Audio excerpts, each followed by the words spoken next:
Last day, Sayadaw explained the mental and physical phenomena and their interactions and how they appear and disappear. If we observe the phenomena the moment they take place, then we are able to distinguish between mind and body, and we are concerned about the relationship, and there's no atta or ego involved in it. Only mind and body and their interaction. So there are only the law of cause and effect. Sometimes the physical cause and the mental effect, and the mental cause physical effect, and the physical cause mental cause mental effect, and the physical cause physical effect.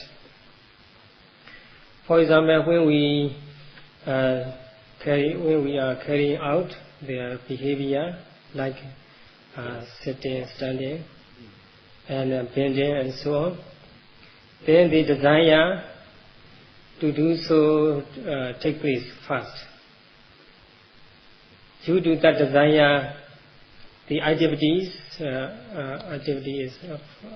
follows. Physical activities follow.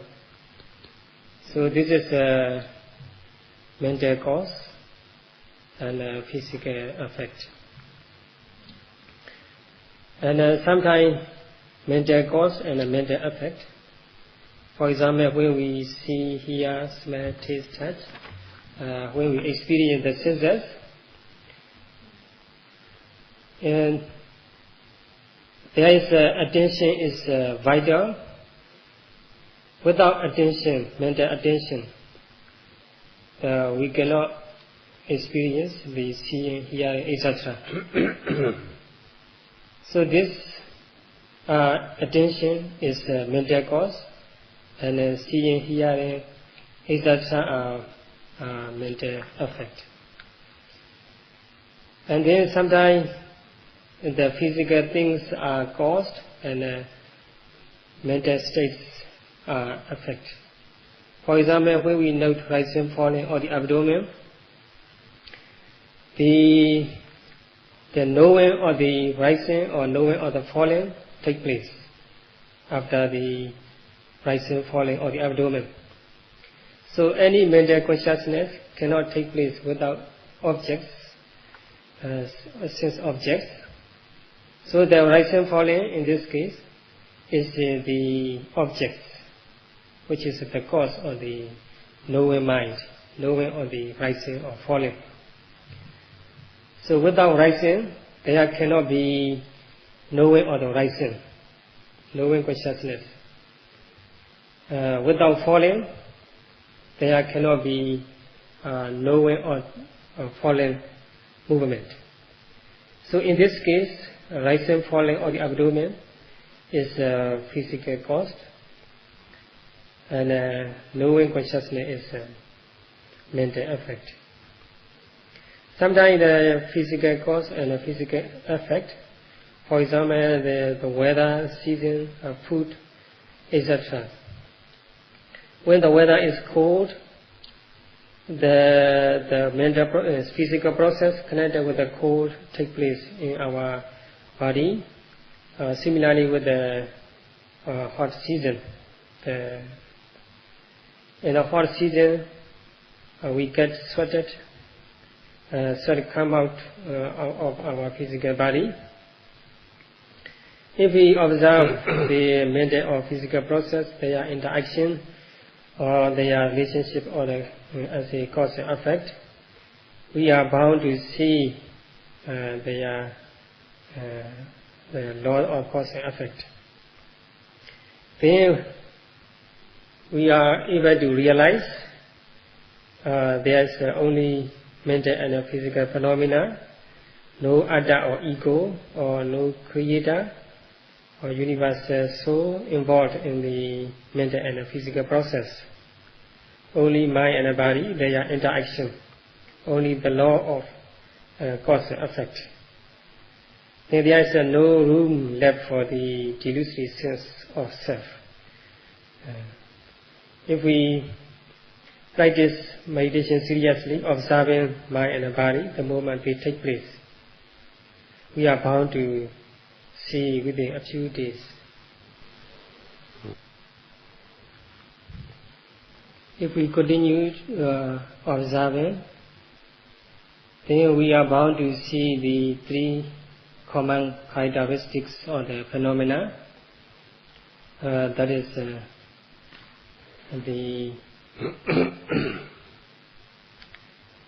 when we see the phenomena, we are able to experience the characteristics of the phenomena. Then we are bound to see the common characteristics of them, such as the anicca, dukkha, and anatta, impermanence and unsatisfactoriness, and non-self.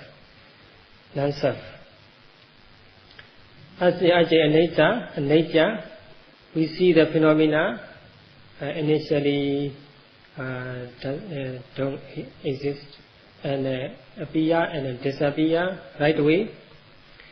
Then we realize their impermanence, and then we find them falling victim to the impermanence and unsatisfactoriness, and then we realize that there is no atta or ego involved in the phenomena. So these three characteristics are common to each and every mental and physical phenomenon. So they are called taminya lakkhana, very common characteristics of the phenomena. Just like a cloth, when we buy a clothes, for example, in this country, sarong, when we buy sarong, a new one, we have to check whether there is no spot, whether there is a spot or hole. Then when we examine the sarong, we find 3 holes. Before we find the 3 holes, deformities, we may be attached to the sarong. The sarong is very beautiful and wonderful, and it's a very color also nice, design also very good, and then we feel attached to the sarong. But when we check the sarong, we find the fault in it, 3 holes. Then we are no more attached to the sarong. It's not from the hole. We are detached from the whole sarong, whole clothes, because of 3 holes in it. In the same way, when we observe the mind and the body, the moment they take place, we are bound to distinguish between mind and the body and their interaction and their impermanence and unsatisfactoriness and non-selfness. So that's we find the fault, we find the flaw of the phenomena.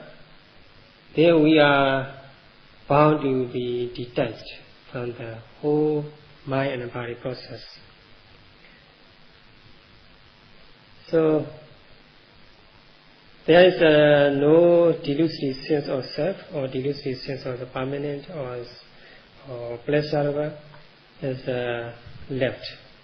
We are able to overcome the illusion as a result of the instant observation of the mind and body process.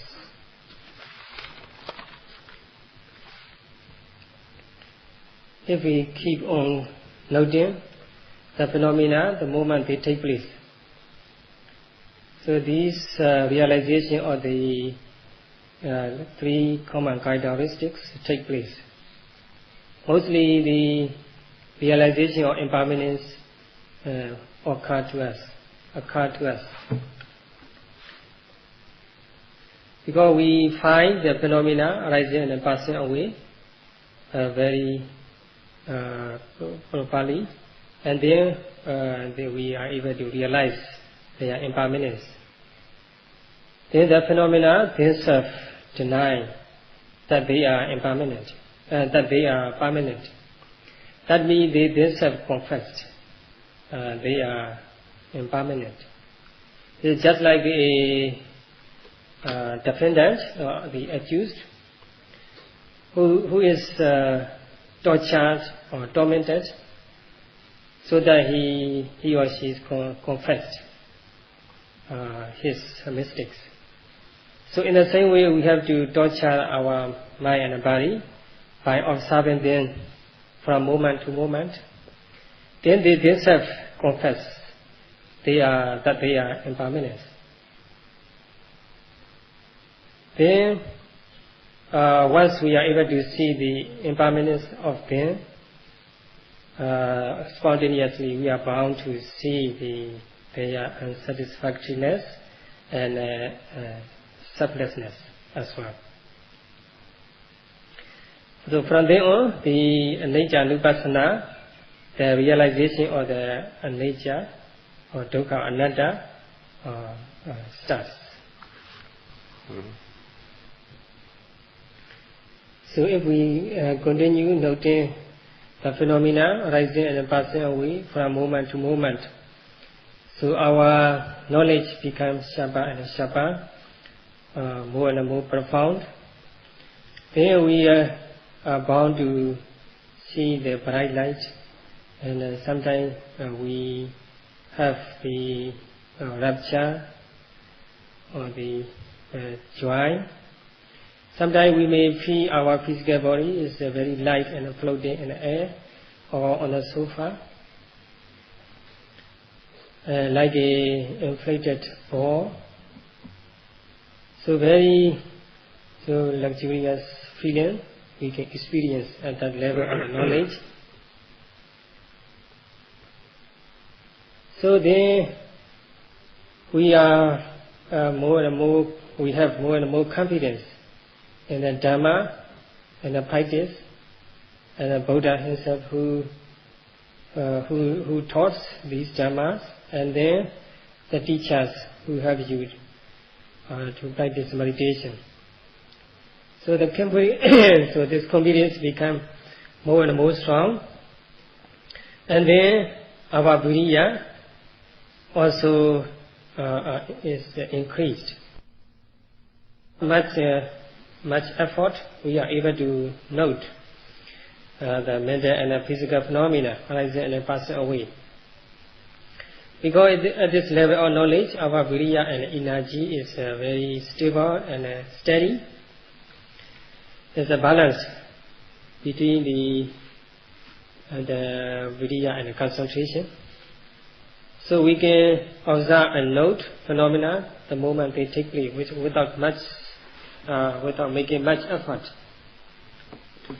And then our knowledge also becomes deep and sharp, deeper and sharper, like a very sharp knife or sword, with which we cut a vegetable very easily. In the same way, where our concentration and mindfulness becomes sharp, we are able to be aware of the mental and the physical phenomena from moment to moment. Thus, our mindfulness becomes very strong and steadfast. It is called Tupattita. This is a very strong mindfulness, very steadfast mindfulness, through which we are able to be aware of the mental and the physical phenomena from moment to moment. Then our memory also become very powerful. Sometimes we see the past memory. The past memory tend to be clear to us. Sometimes where we are expected to see our childhood days and even our past life. Because our mindfulness very steadfast and very strong, powerful, so powerful that we are able to see even the past lives. That seeing can be compared with the supernatural power, supernormal power. Because we are able to see even the past life through our steadfast mindfulness.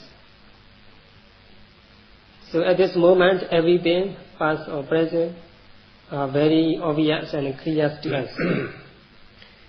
Especially piti, rapture and pleasure are very prominent at this moment.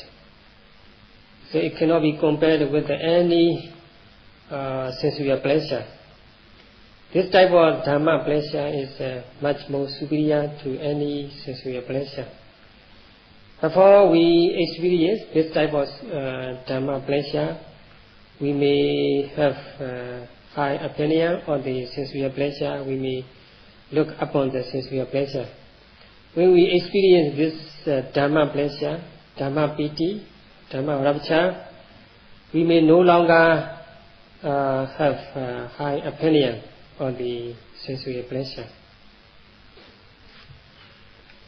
So the Buddha said this type of Dhamma pleasure is much more superior to human or celestial pleasure. So this pleasure is called, Dhamma pleasure is called rati. It's a unique pleasure. It is really gratifying that yogi experience this type of unique pleasure. So this pleasure is really insatiable. Leads you to the insatiable desire. So it cannot be compared with the sensual pleasure. The sensual pleasure very often made us sick of pain, because when we use the same things, when we enjoy the same pleasure, later we are bound to feel fed up with the pleasure. Because sensual pleasure is never keep us happy or enjoyable. It's often made us sick of themselves. For example, when we eat the same food every day or day by day, later we are definitely fed up with that food. So similarly with the jewelry or any types of the decoration, same decoration or same jewelry never keep up our pleasure. Later we fed up with those jewelry if we put on them for a long time. In the same way, seeing, hearing, smelling, tasting, touching, if they are the same all the time, later we definitely tired of them, or we are fed up with them. So we need to seek for another things, another pleasurable object. So all the time we have to indulge ourselves in the one pleasure after another. We have to change one after another. Because a pleasure, sensual pleasure, is not a unique. It's need to be changed. This Dhamma rati, the Dhamma pleasure, is not like that. It is unique. The Dhamma pleasure is alone, can make us joyful. We won't be fed up with the Dhamma pleasure. When we are able to see mind and body, they are characteristics, and they are interrelationship, and they are interaction. So we are able to experience this type of Dhamma rati, the unique Dhamma pleasure, which is honored as the Amanuti rati, the pleasure much superior to the human or celestial one. In Pali, Amanutivati. So yogi are bound to experience this type of Dhamma pleasure if he diligently observe the mind and the body, arising and passing away from moment to moment. Then maybe yogi may have the illusion about the illusion of the enlightenment. He may mistake this type of pleasure, Dhamma pleasure, for the enlightenment, or something special connected with the enlightenment. Actually, these are type of objects must be noted. Otherwise, this will be hinder or interfere with our practice. It's just like a very beautiful viewpoint on the long journey before our destination. If we waste our time on a viewpoint on the way before our destination, this is the waste of time and energy, or we may face with the enemy around. So we should not spend or we should not waste our time seeing or stopping at a viewpoint, how beautiful it may be. We must leave it, and we have to proceed until we reach the destination. So in the same way, we should not be attached to such a the remarkable Dhamma retreat, unique pleasure or Dhamma pleasure. We must go beyond that pleasure. So we must overcome the attachment to that Dhamma retreat, Dhamma pleasure, by noting it as it is, so that we can go further until the destination of the enlightenment.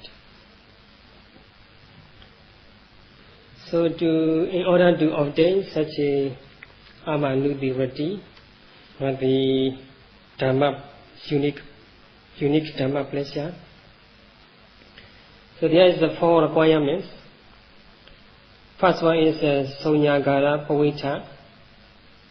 The meaning is approaching to the place, quiet and peaceful, away from the noises of the cities and town.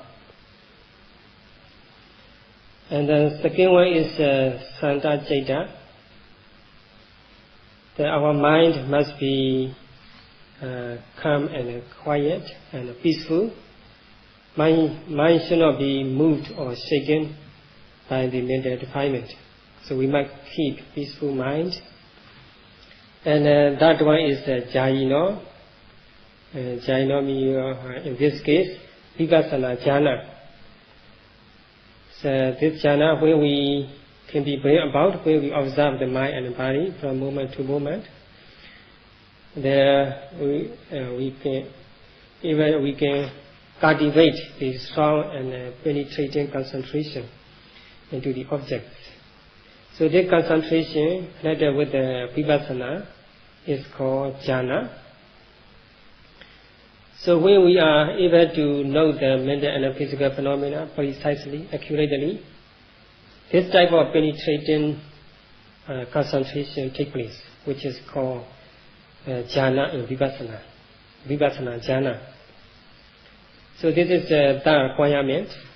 And number 4 is Dhamma Vipassana. We are expected to see the mental and physical phenomena rising and passing away from moment to moment. Then we are bound to see their true nature and their impermanence, etc. So that is Dhamma Vipassana, the correct or the right seeing of the phenomena. So these are 4 requirements which can help us to experience the unique Dhamma pleasure, Amanutivati. So to any yogi who practices seriously, this Dhamma retreat or this unique Dhamma pleasure usually occur to him or her So it's better. That doesn't mean it should not be bring about such a retreat. Actually, this type of retreat is unavoidable to the serious yogi. But what important is, what matters is not to be attached to that Dhamma retreat or the Dhamma pleasure. Otherwise, yogi will be stagnant there. He or she cannot go further to the destination of the Dhamma. So he should not be attached to the Dhamma retreat, the unique Dhamma pleasure. He must note it, and he or she must overcome it by noting that sensual pleasure, that Dhamma pleasure. Then later, his or her mindfulness and concentration gets stronger and powerful and mature. Then he or she is able to see the phenomena, mind and body, very awful or very fearful.